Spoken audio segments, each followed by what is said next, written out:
fazët të blokimit, ndonjë prej deputetëve që e mbështesin qeverinë Kurti, që e mbështesin mund të zëm kryetarin, mund të themi kryetarin e parlamentit propozuar nga grupi më i madh parlamentar, do të thonë vetëm nëse kanë plan që të vendosin kontakte me ta dhe t'i marrin në anën e tyre. Për ndryshe, nuk ka asnjë kuptim qëndrimi absurd që e kanë bërë në kuvendin e Kosovës. Kjo opozitë është friksuar që ndonjë nga deputetët do vi me juve? Ne sot ishim të pranishëm. Vetëm pak ta qartësojmë këtë. Po i bie që opozita është friksuar që ndonjë nga deputetët e tyre do vi t'ju mbështes juve si shumica unë po mendoj që ata e dinë që i kemi numrat dhe po mendoj që A i keni? Po ne i kemi. Sa i keni? Sa nëse të regoj ty tani mo nuk është interesant. Po nësë mu nuk më tregon Zonja Agjiu, po i tregon gjithë Kosovës që po ta ndjek tani. Për ndryshe, ne me që jemi direkt, Zonja Agjiu është e hapur çdo herë, keni mundësi që t'ja afishoni aty pyetjet në Facebook, do t'ja adresoj një pjesë të Zonjës Agjiu. Edhe disa analista që po merren, që po bëjmë pyetje në Facebook, lirisht le ta shfrytëzojnë rastin që bëjmë pyetje këtu. Që analistët po të bëjnë pyetje në Facebook? Duke që veç në rrjetin social në Facebook rrinë edhe veç këshyrin kur me komentu edhe që ka me bërë. A ju përgjigjesh, Zonja Agjiu? Jo, se... Po besoj që e meritojnë pyetjet, e përgjigjen nëse pyetjet e tyre janë korrekte? Jo, se besoj që janë shumë tendencioze edhe shpesh ka fyrje. Fyrja është çështje tjetër, po pyetjet kanë drejtë. Nëse një analist që e qumë vetën analist, i thot një personi e marë, të flasë kujdo qoftë, qytetarës Republikës Kosovës. Ajo është fyrje.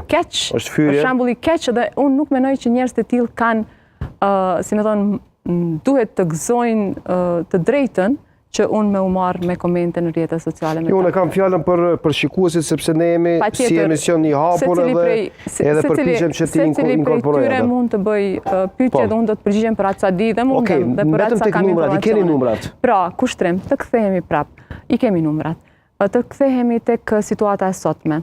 Kryesuesi i seancës konstituive i ka dërguar letër presidentes. Presidentja ka trajtuar vetëm një aspekt të çështjes që e ka ngritur kryesuesi i seancës, sepse letra në thelb e zotit Dehari kishte të bënte me kërkesën për sugjerime çka të bëjmë tutje duke pas parasysh që ndodhi një rast i papresident kuvendin e Republikës Kosovës.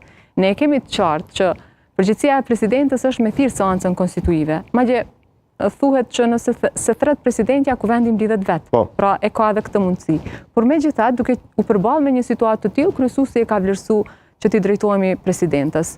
Dhe e ka dërguar letrën, presidentja ka kthyer letrën dhe aty përmendet aspekti i braktisjes tendencave për me bloku kuvendin. Gjithsesi ka kërkuar që të konstituohet nga gjithë palët që të kontribuojnë në konstituimin e kuvendit. Edhe unë besoj që është jashtëzakonisht e rëndësishme që të adresohet kjo letër në drejtim që të gjendet zgjidhja përpara që të mos bllokohet konstituimi i kuvendit. Çka do të shtunë vazhdon situata e njëjtë. Dhe kryesuesi i seancës nuk mundet kryen vetë me thënë po e bëj këtë.